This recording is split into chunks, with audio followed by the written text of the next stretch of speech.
He is economics editor of Business Week magazine. He has a BA and a PhD in economics from Harvard. Before joining Business Week in 1989, he taught economics at NYU's Stern School of Business. He's written on a wide range of topics, including statistics, in an article called The Real Truth About the Economy, How Government Statistics Are Misleading Us. He's written on crime, the economics of crime, which was cited by President Clinton. And he's written on immigration. The title of his article was The Immigrants, How They're Helping the U.S. Economy.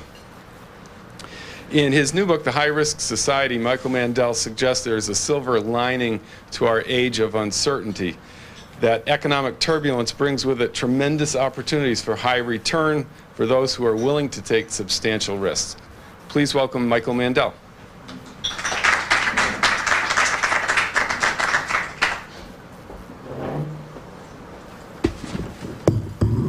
Whoa, that's going to make noises.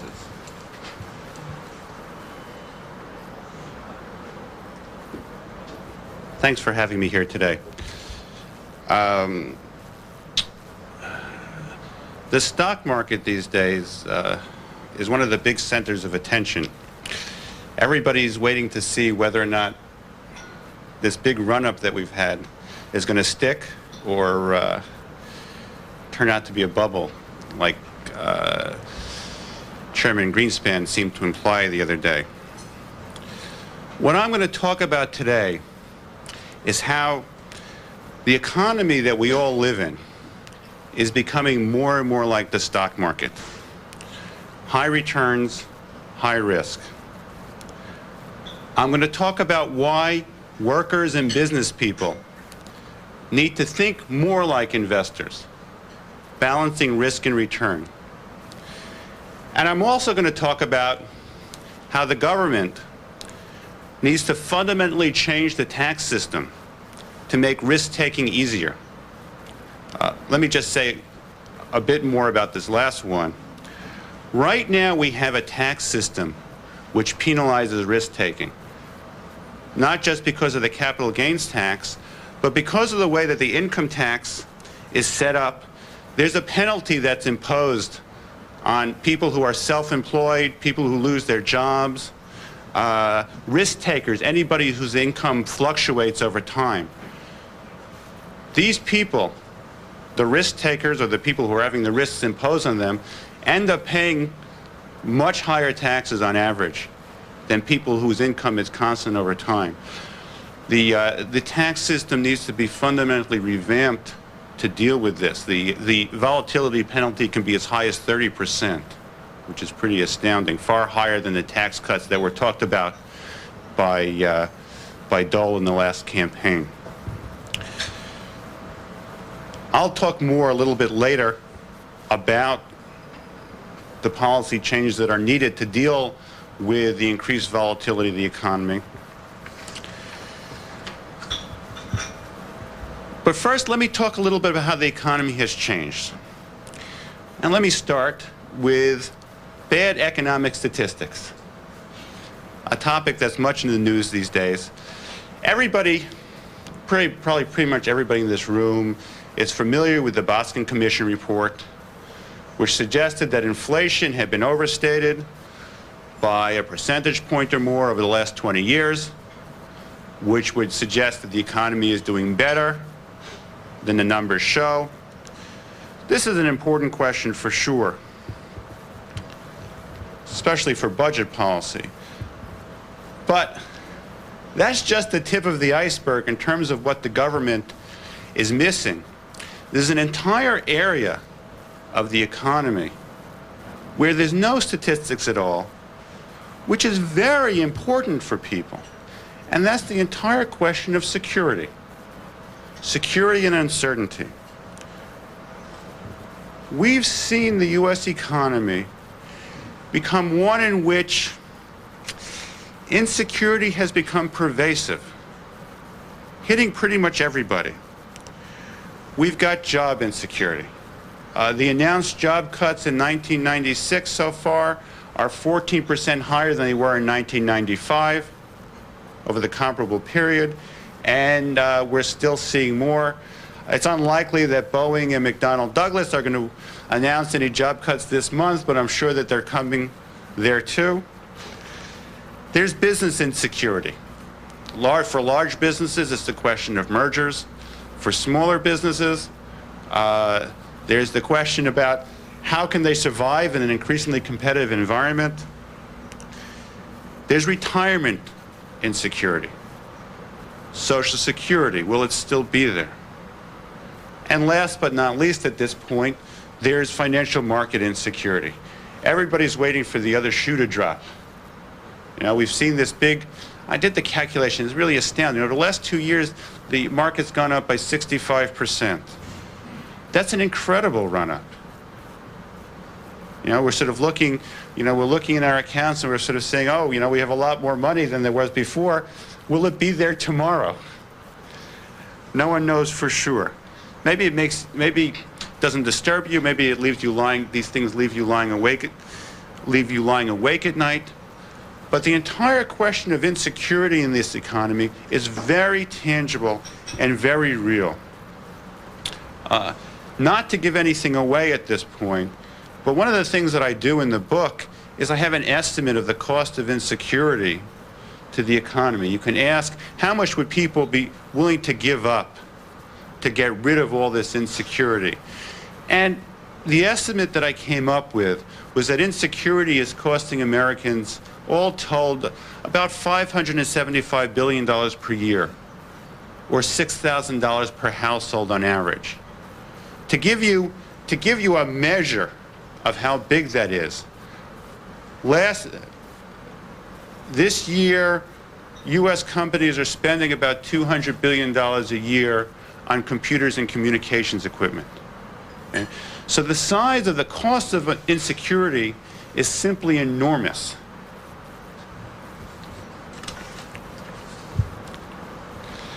This insecurity doesn't exist in a vacuum. What we have right now is a high-risk society, one which has a combination of insecurity and uncertainty on the one hand and growth on the other. Prosperity today, if you're doing well today, it's no guarantee that you're going to be doing well tomorrow. Now, this is very much different than anything that we've seen in the post-war era.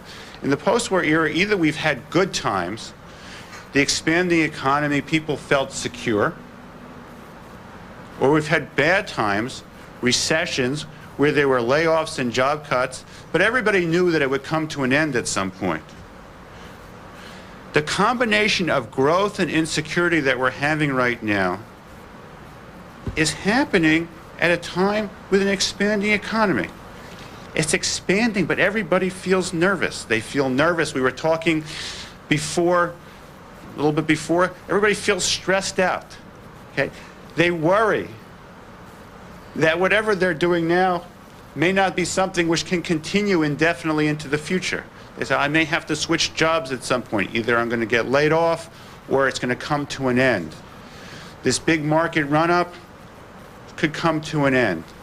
My business, it may be doing well today, but I've got to worry about competitors coming from any number of possible directions.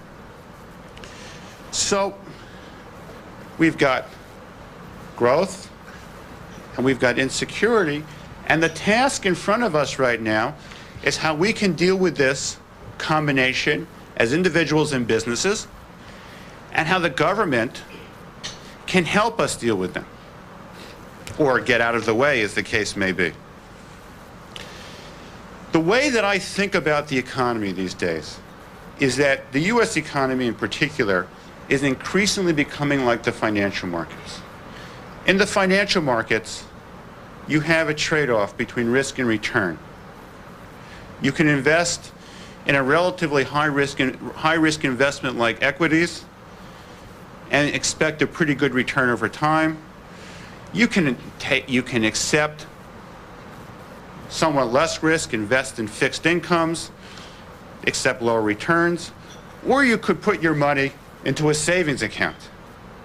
I don't know if you're aware, you know, what savings accounts pay these days, but they're barely keeping up with inflation. For all intents and purposes, your money isn't going anywhere. They have no real return on it. What we have right now in this economy is we have the same sorts of trade-offs between risk and return that we have in the financial markets. The old jobs, the old economy, we had good jobs that had a lot of security attached to them. The equivalent of a financial investment that might pay, somebody came to you and said, I've got an investment, it's going to pay 15% a year, guaranteed. What would you say then? You'd say, you're crazy. Okay? Well, the old economy, where you had this combination of good paying jobs, solid businesses, not very much stress, not very much insecurity, that was the equivalent of high return, low risk investments. And what's happened for a variety of reasons is that the level of competitiveness in the economy has increased. And these low risk, high return jobs, low risk, high return industries have simply disappeared, vanished, been pushed out of existence. The closest thing at this point is tenured professors. Okay? Security, decent pay, other opportunities available to them. But outside of a few pockets like this, we've eliminated the low-risk, high-return sectors of the economy. Now, there's a couple of different reasons this happened. Some of it's been government action. Some of it has been forces that are not under anybody's control. You know most of them. Globalization, okay, has created an entire set of new competitors that didn't exist before. The high-tech revolution, once again, not only created new alternatives to old ways of doing things, but has speeded up the rate at which information diffuses through the economy, so that if you've got a good idea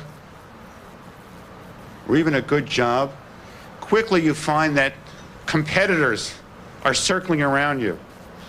Much like if you sort of throw a piece of meat into a pack of animals, okay? Not just, you don't have just one animal gnawing at it, but you have a lot of animals gnawing at it, right? So competitive advantage disappears very quickly. Government action, too, has helped this shift to the high-risk society. Because what we've seen deregulation, okay, which has taken away barriers to entry. We've seen free trade policies, which I support, but have had the effect basically of exposing American businesses and workers to a lot more uncertainty than before. We've seen a gradual pullback in government safety nets. Once again, something that was probably necessary, but has helped move the economy along the path to increased insecurity. That leads us to the place where we are now, where we've had several years of pretty good economic growth, certainly pretty high corporate profits, and a high level of insecurity. Now the question comes, what does this mean for businesses? What does this mean for workers? What does this mean for the government?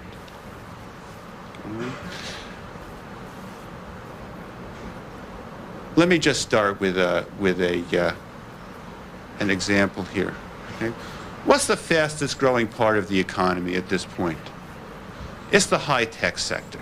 Okay? These guys are hiring like crazy. They can't find enough people. They can't find enough programmers. They can't find enough engineers. Okay? What part of the economy do people lose their jobs most often? It's the high-tech sector, okay? You've got businesses coming in and out of existence all the time, okay? And that's not even sort of talking about what's going to happen when the when the computer and communication boom pauses, as it inevitably must. And a lot of people who sort of moved into the industry expecting that it would keep going up and up and up discover that even up has a limit sometime. Okay. The high-tech sector embodies this combination of growth and uncertainty, okay, that's really animating the whole economy at this point.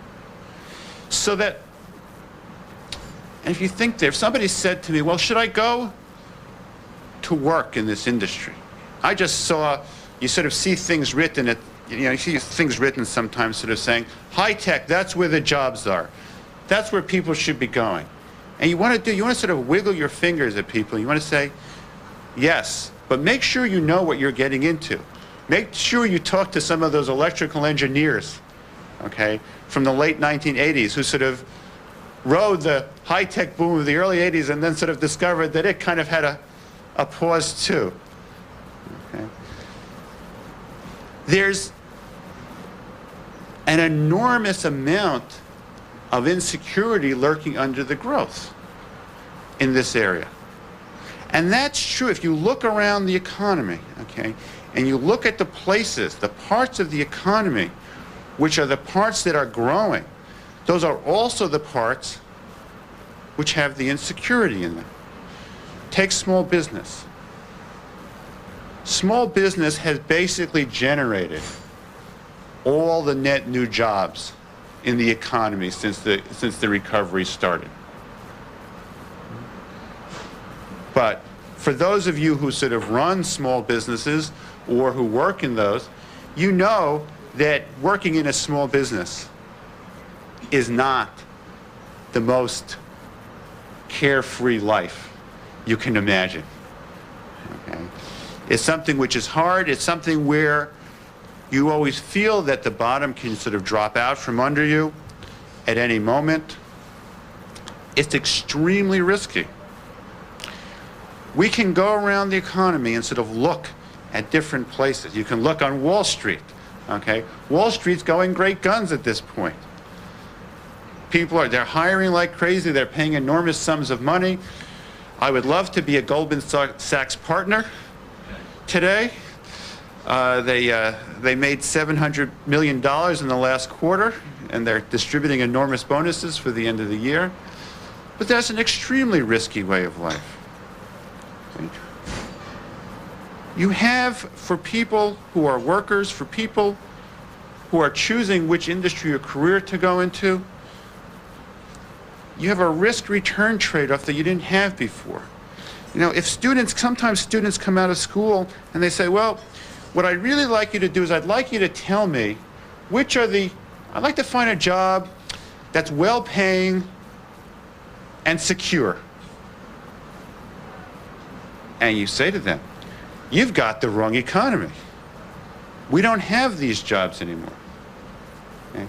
People have to get used to thinking the same way that investors do, which is how much risk am I willing to accept in order to get the sort of returns that I want.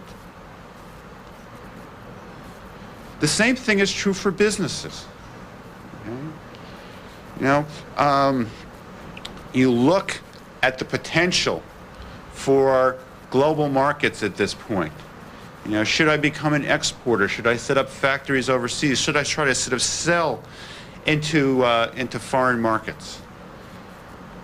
And what you see very clearly if you sort of look at the case histories is that, yeah, for the companies for which this works for, it can be very lucrative.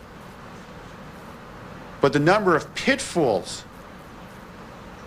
is enormous, okay? And you have this real sense that the more you sort of commit your fortunes to the global market, the more risks that you're taking. You know, in some cases it's enormous, okay? A company like GE, for example, can pour hundreds of millions of dollars into trying to develop India as a market. And this may work eventually, okay? But so far it's turned out not to have been a very lucrative investment for them. If you're you know, you sort of enticed by the large Chinese market. You say, well, You know, potentially this is a very potent market, but the risks associated with this are enormous. And this is true even if you're sort of investing some of your money overseas as well. I don't know if anybody's following this, but the Chinese stock market, which had been doing very well up to fairly recently, just went, pew, dropped 40%, just an enormous amount. Okay, there's to globalization. Okay, like the technological revolution carries both the forces of growth and also the forces of uncertainty. We're living in a world where the two are inextricably linked. And you want to kind of sort of try to pull them apart, but you can't do that. What's the implications of this for government policy? Well, let's start by saying that if you listen to the debate in the last presidential campaign, those guys sounded clueless, okay, on both sides. Because they were talking about the old economy. That you had Clinton kind of saying, well, things are great. You had Dole saying, things are terrible. When the real truth isn't so much lies in between, but sort of both of these simultaneously. Okay. Let's deal with three things. One, is this something, this rise of the high-risk society, is this something worth worrying about, for government worth worrying about? And the first answer is yes. The cost of insecurity to people is so high at this point that it's something that politicians need to take note of, because it may be even more important to people that they have a way of dealing with risk than they have a little bit lower taxes. Right? We don't have good institutions at this point for helping people manage the risks in their life. This doesn't mean a new safety net. This doesn't mean massive government programs. The question really is, what can government do to help people and companies manage risk that doesn't require big spending programs? We've got to look at what people need. What people really worry about at this point is that they're subject to big fluctuations in their income that they can't control. These can come about because they're laid off, because they're self-employed, because they choose to switch careers, because they're in a part of the economy which is subject to big fluctuations. Right now, the tax system penalizes that, because what happens is that you pay higher tax rates if you have more income. You pay lower tax rates if you have less income, and the two never quite balance each other out. So if your income fluctuates from year to year, you end up paying more taxes than you would if your income was constant. The difference can be enormous. Absolutely enormous. Depending on what it is, 10, 20, 30% higher taxes for people whose incomes fluctuate. The first thing that the government needs to do is take away this volatility penalty.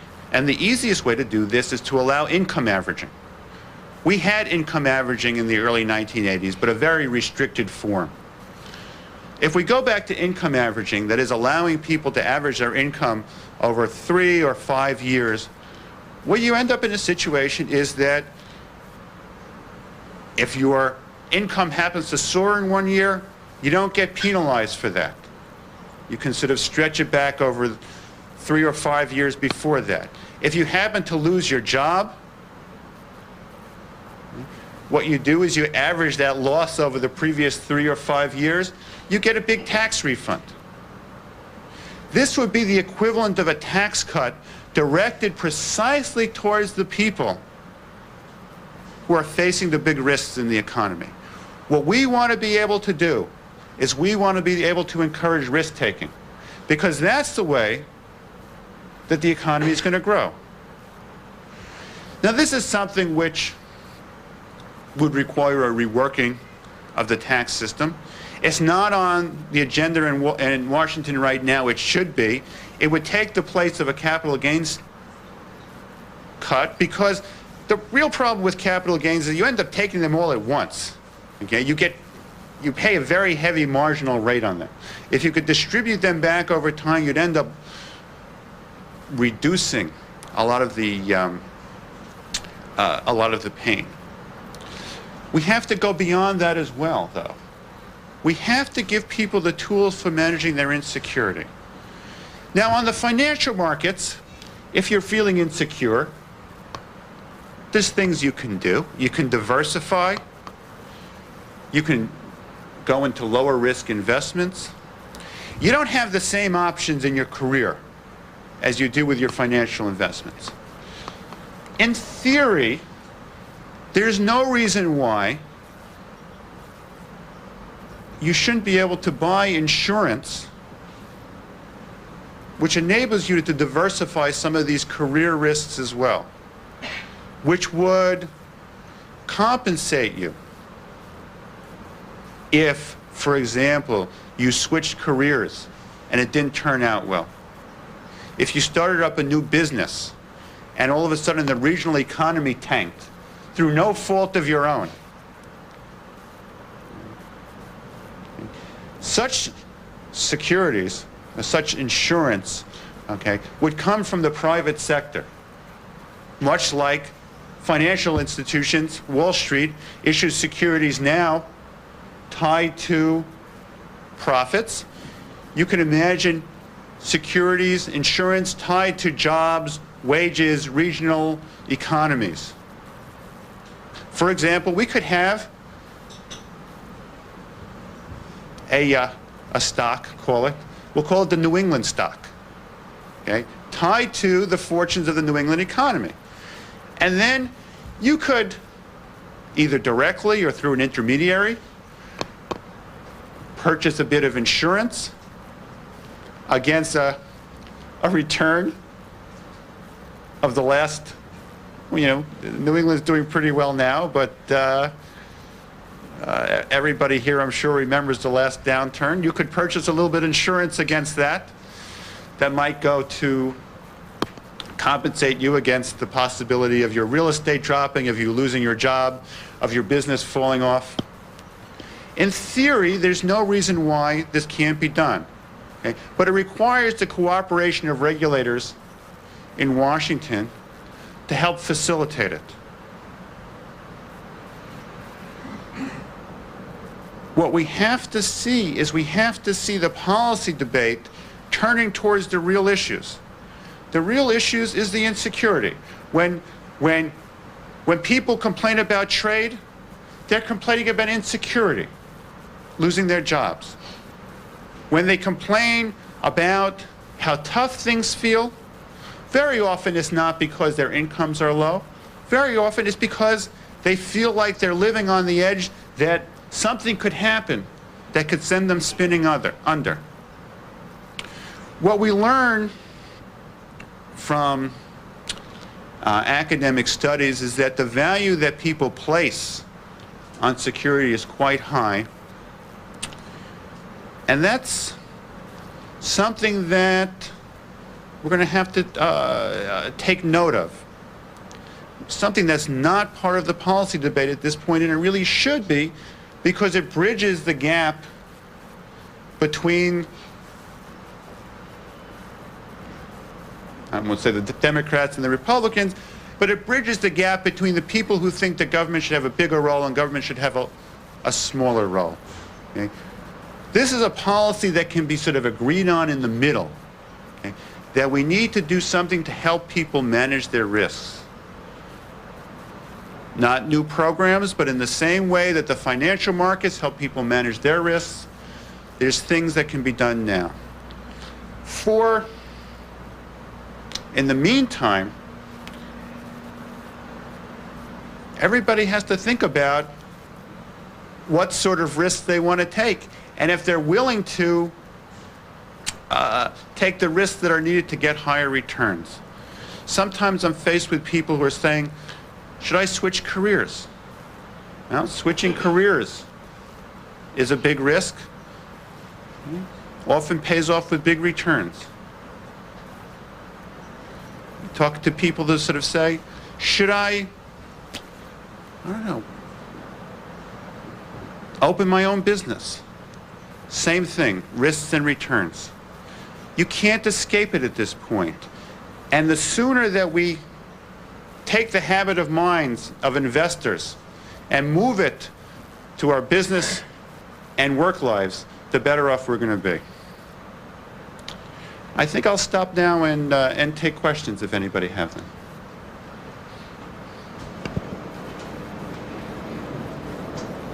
Yeah. Is there a positive with a high risk, high reward society? I mean, if elimination of the risk makes a less motivated worker, isn't that a kind of penalty to the economy? Look, I'm fundamentally optimistic about the economy. I think that what we've seen over the last few years is a gradual shift from sort of stagnation to growth. At the same time that we've seen a rise in the insecurity as well. Now, what we'd like to do, we're not going to get rid of the insecurity. And that would be like depriving a plant of the light that it needs to grow. But what we can do is we can improve the risk-return trade-off. And there's nothing that's wrong with that. There's no reason why people have to be motivated by the fear of losing their job and losing their home and going on from there. Okay? You can have a lower level of insecurity that provides the same motivation function. Think about the financial markets. Okay? You can invest in a single stock, or you can invest in a set of stocks. You give up a little bit of return, perhaps, in investing in a set of stocks, but you can really diminish your risk by the diversification. The same way, we need to move in the real economy towards improving the risk-return trade-off, both for businesses and for individuals, so that people don't have to face these enormous risks that they don't want to, but rather they can choose the level of risk that's appropriate for them. It's a different way of thinking. We are not used to thinking in a financial market sense for the real economy. You know, it used to be that Wall Street, we traded pieces of paper. Right? Then we had the real economy, cars, factories, office buildings, real jobs. And the two seemed very different. In fact, you know, and Wall Street seemed a place apart. What we've got now is a convergence between the two of them. We've got a convergence that really has to change our ways of thinking about what we do, because that's the only way that we're going to be able to function in this economy. This is something which is a little bit hard for people. I mean, look, financial markets are hard for people to get their minds around a lot of times. You know, what is this risk that I'm taking in the financial market? Isn't it true that the stock market's going to go up forever? You know, you sort of have the two opposing point of views. One's the, you know, how can you make me invest in the stock market? I want to put my money into a safe savings account, on the one hand. Then you've got the people who sort of say, I don't see any risk here. So it's hard for people to get even hard for people to get their minds around the financial markets, though that's becoming less and less true as more and more people are invested there. It's hard for people to get their mind around the fact that you've got a risk-return trade-off in the real economy as well. Just think about business decisions. Think about an expansion decision. Okay? You're looking at this expansion decision. Should I open up a new factory? Should I open up a second store? Okay. We know. So you say, well, you know, I ran the first one well, the second one should do well also. But you know that by the expansion decisions carries a bigger risk with it. Interestingly enough, there's been various studies done which seem to suggest that the companies that grow the fastest are also the ones that have the biggest risk of failing. So there's a kind of a tie between on the small business level, between the growth and the risk. You have to take this seriously. Okay? In the same way that you have to take the fluctuations in the stock market seriously. It's a funny time to be saying that. We've had such a big run-up at this point, okay? But everybody knows there's going to be, well, we can say either nicely a correction, or we can say a sort of a big correction, or we could say a crash, right? It's going to go down at some point. You have to take it seriously in the stock market. You have to take it seriously in your work and business life, that higher returns come with higher risks. Okay. Other questions? Yes. Yeah, you have mentioned security a number of times and referred to studies that are done that show security is something that people are very much attached to. Yeah. In these studies, and for your speaking, how do you define security? Because I suspect if we polled people around here, that each of us would have a slightly different take on what security is. Well, let's take let's take the simplest definition, which is that something bad happens to you. Okay, that things that there's fluctuations in your income, that maybe you imagine there's a lot of people who sort of lost their job and then eventually found jobs which paid as well or more than what they had before. Okay, so in terms of income, these people are doing okay, but in terms of security, feeling like they're subject to shocks up and down. That's what I would call insecurity. So what I'm sort of taking the simplest definition, which is security is when you can sort of project into the future and you know what's going to happen. Insecurity is when you don't know what's going to happen in the future, and there's a decent chance that something bad is going to happen to you, or that you're worried about something bad. So I'm not sure that, right at this point, with the biggest definitions of insecurity being things like job loss, businesses closing, losing money on the stock market, finding yourself poor in retirement.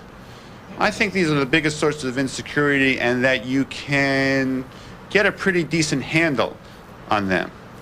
Now, assessing how much these are worth to people is a different question.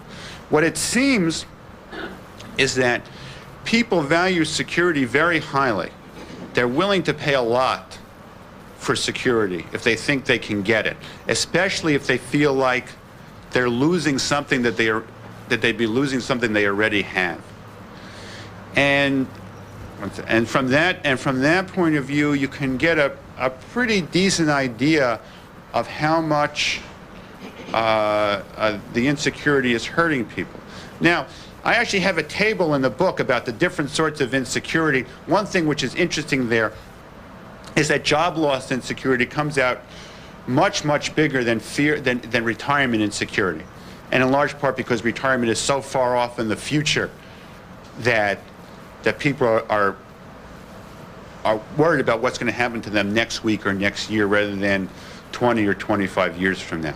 Yes? You know, I'm bewildered. If people value security so highly, why is our savings level so much lower than other nations? It seems we all have a natural smoothing function available to us without government policy, without an insurance form, and just to tuck something away for a rainy day. But that doesn't happen in our culture. But that's not insurance, okay? That's not insurance in the same sense that taking out home insurance is. Okay, because what you're doing is that there's only a small number of people who are going to lose their jobs, but then when it hits, it's an incredibly big loss, and so your savings is not big enough to account for that. Okay, but let me just on the question of sort of savings in particular, okay, the savings number is simply one of the screwiest numbers that the government publishes, okay, because it doesn't take into account the stock market rise. It doesn't take into account changes in home values. If you look in your bank account, okay, and you look in your retirement account over the last year has gone up from $20,000 to $30,000. You say, I've got $10,000 more in there. Okay. From the point of view of the savings numbers, that money's not there. All right, so it you know, it's not a yeah.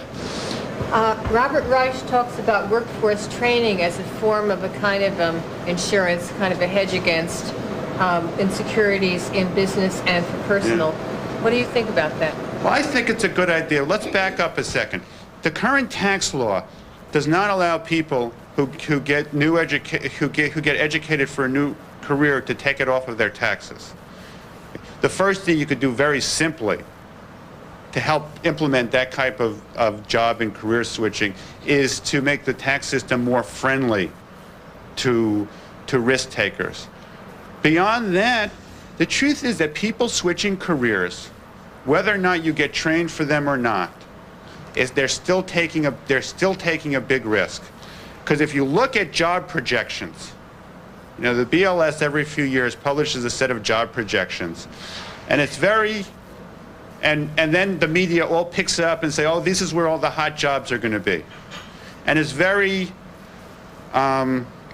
sobering to look at these projections and sort of see that if you had sort of tried following these to sort of identify where you should get retrained for, how much of them are faulty. Right now, think about it right now. Right now, a high-tech company is saying, I can't get enough engineers. Well, should I go back? If I lost my job, should I go back and get trained as an engineer? Well, you can't answer that question without looking at the history of the engineering workforce in this country, which have been a sequence of big ups and downs. The same thing, there's things that are just, even with training, take the case of computer repair. This is actually one of my favorite examples. Computer repair, you know, is sort of the back of the matchbooks, learn how to repair computers in your spare time. It seems like something that people should get retrained, is a good thing for people to get trained for. Right now, there is not a big demand for computer repair. The reason is that, you know, your computer gets old, you go out and buy a new one. Potentially, if the rate at which improvements in computers ever slowed down, that computer repair could be as lucrative a field as auto repair was. Okay, what would I tell people who are interested in going into computer repair? I say, well, you're taking a risk. This could turn out to be a good bet for you, or it could turn out not to be. So to get back to your original question, training, while it's a good thing, is not a panacea. It doesn't get you away from the problems of insecurity. Let me just go ahead. What about training for a company investment? What do you think about that? Give me, pick an example. IBM decides to train its workers in statistical process control. Okay. What happens, okay, if all of a sudden that thing you were trained for no longer becomes an important market for IBM? Well, statistical process control is a way of doing implementing total quality. No, I understand that. So I know that total quality right now is still pretty hot. I also know that, like many management techniques, okay, what was hot yesterday and today may turn out not to be hot tomorrow. And there were many things that people were trained for that turned out This was the way that the argument went. They said, I was trained for this, nobody else can do it, my job is safe. Well, and then it turned out that nobody else can do it, and we didn't need anybody else to do it anymore. The things that there's very little that we can say at this point in terms of training or even education, which is that we know where security is. Let me extend your question to the whole question of education. Economists and universities are very fond of quoting statistics on the returns from education. They say, well, the returns, education produces real returns of 11% on your investment. Okay? Better than the stock market. Okay? But what's missing from those numbers? The risk. Okay? What's missing from those numbers is the risk. Okay? You would never accept, if somebody sort of said to you, I've got a financial investment which is paying 11% a year, you'd never, well, you might, okay? But you shouldn't accept that without asking what's the risk associated with it. In terms of education, not just on the college level, but on higher degrees as well, there's a substantial amount of risk associated. College-educated people with higher degrees now lose their jobs where they once didn't. They have income fluctuations. There's a lot of risk associated with it. You gotta, I'm not saying not to get an education, but you have to think about education as a risky investment, much like you think about stock market as a risky investment. Run your mind back a little bit to the early 1990s for the people who were going to law school, say. Okay? They go into law school and all of a sudden they discover by the time they come out that their degree had been, what they could earn had sort of fallen.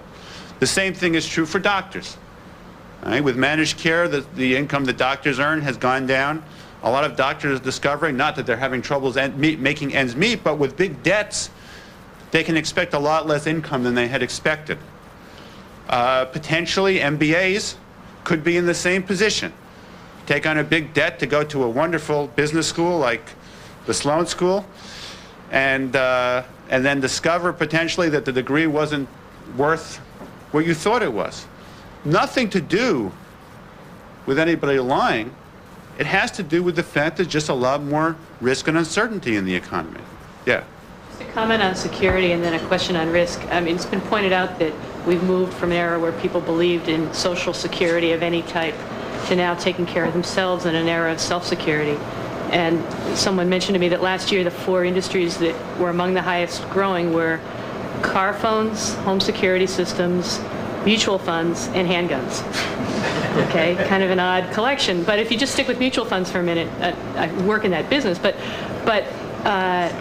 we've now democratized risk. You've got 50 million households that have a position in the in equities or long-term bonds, and it's not necessarily because they know what they're doing. In fact, there's a big belief that people can't afford the risk that they've taken, and so they just stay in denial rather than to confront it. And I guess my question is, how do you, a lot of people in the financial markets don't believe you can understand risk before you experience it, that it has to be experienced. And that's in fact the real problem we have here. So there's nothing the government can do other than passing out mirrors to everybody so that we all look at ourselves, and understand what we've done. How would you try to advance people understanding what they've done to themselves? People clearly understand real estate risk at this point, having gone through the real estate crash of the late 90s. They clearly understand job risk. The question is whether you can carry those over from the point of view of your question to the financial markets, or can you carry over their lingering fears about the financial markets into the rest of the economy as well. You're right. Perceptions of risk are a funny thing, and they aren't necessarily one-to-one. I guess I'm not so much worried about people grasping the financial. I think after the first 10 or 15% decline in the stock market, they'll have a pretty good grasp on risk. And I think that the history has been is that they were excessively risk averse in terms of their investing. So I'm not terribly worried about that. I do want to say that the examples that you brought up sort of, a joke, how is a mutual fund like a handgun? Okay. And, so. Well, I mean, one of the theories is if you don't have Social Security, you've got to save for your retirement yourself.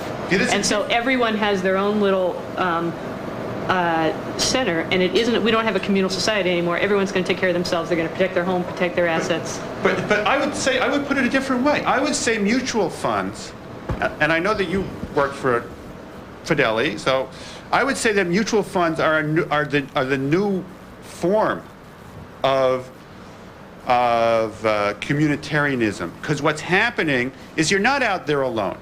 Okay, you're in a big fund with a lot of other people, which is diversifying and diffusing the risk in a way that you couldn't do it yourself, and that there's ways. Social Security was invented because they didn't think that it was possible. Well, it was coming out of the Depression. But from the point of view of economics, they didn't think that it was possible for the private sector to sort of serve the same purpose. But it is in fact possible for insurance, which is something kind of in between the social safety net and then sort of stand on your own 2 feet. You're pooling your risks through the private sector, which is exactly what the financial markets are, pooling your risks through the private sector, and that's the direction that we have to move in order to make this thing work. Imagine a mutual fund. We could imagine a mutual fund which was tied to the wages of lawyers. Okay, there's no reason why you can't do that. Okay? And so, if you were a lawyer or you were interested in sort of buying some sort of measure of protection for your income against a sudden crash in the market for lawyers, you could do that. We could imagine extensions in the mutual fund industry, which would go a long way without government intervention towards helping people diversify their risks. Now, there's reasons why it's not being done at this point, but there's no reason in theory why it can't be. You have to sort of get out of thinking that you can only have financial diversification. You can have enormous amounts of diversification in insurance mediated by the private sector on things that you really care about. There was another hand up. Yes. How do you compare the risk return scenario here in the United States versus, let's say, Europe or the Far East? I think that if you look at the Far East economies are growing faster and they also have bigger fluctuations. Those economies are further out on the risk-return frontier than we are. More risks, more returns. If you look at Europe, Europe's closer in general. Fewer risks, slower growth. And it actually works out pretty well. I mean, Japan, oddly enough, is the industrialized country that's had the biggest economic fluctuations over the last 25 years. We are the industrialized country which is furthest out in risk-taking at this point, furthest along this path. I think that Europe, kicking and screaming, is slowly being dragged there. It's actually slower than I would have expected, but they're getting there. The dissolving of the state-run monopolies, the gradual withdrawal of the safety nets, the sense that they've got to get down their big budget deficits, which will force them to do things differently than they did before. Everybody, they're going to get to the point where in order to get growth, they're going to need to sort of allow themselves to have some more insecurity, which is where we are. We want to take the next step, which is helping people deal with the insecurity. Thanks. We're out of time? Thank you.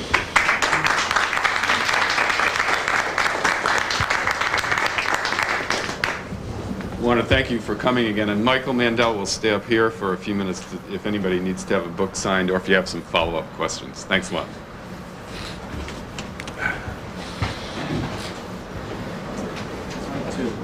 Bring up the question that I had, and that is diverging for a minute from looking purely at the risk in economic areas in our culture. The thing that comes to my mind from my business and my point of view is there's risk now permeating all areas. For example, just take our social marriage. Every marriage is 50%. You're going to get older. Second marriage is 66%. So what I'm asking is, okay, what is the real underlying risk? And my answer is it's choice. As information disseminates, society becomes complex. And